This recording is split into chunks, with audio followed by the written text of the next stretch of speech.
Kereta Api Indonesia di Divre 3 Palembang kembali mengoperasikan kereta api Sindang Marga relasi Kertapati Lubuk Linggau usai berhenti beroperasi cukup lama karena pandemi COVID-19. Namun kereta api kelas eksekutif dan bisnis tersebut sementara dioperasikan hanya pada hari Jumat dan Minggu. Dari stasiun Kertapati, kereta berangkat pukul 20.15 waktu Indonesia Barat, sementara dari stasiun Lubuk Linggau kereta berangkat pukul 19.45 waktu Indonesia Barat. Pengelola memastikan operasional kereta api dengan menerapkan protokol kesehatan yang ditetapkan. Sejumlah syarat bagi calon penumpang antara lain hasil negatif tes PCR maksimal 2 kali 24 jam atau rapid test antigen maksimal 1 kali 24 jam sebelum jadwal keberangkatan.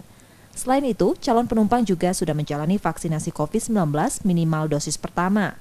Kereta api Sindang Marga relasi Kertapati Lubuk Linggau dan Lubuk Linggau Kertapati kembali beroperasi. Untuk saat ini beroperasi untuk keberangkatan pada hari Jumat dan hari Minggu.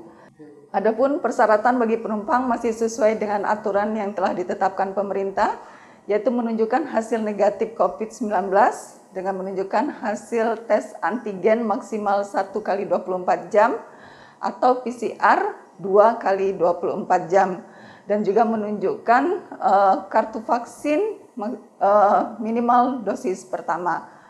Selain kereta api Sindang Marga, sebelumnya Kereta Api Indonesia di Divre 3 Palembang juga telah mengoperasikan kereta api ekonomi, Raja Basa dan Serelo masing-masing untuk relasi Kertapati Tanjung Karang dan Kertapati Lubuk Linggau. Rizky Nurmizan, Kompas TV, Palembang, Sumatera Selatan.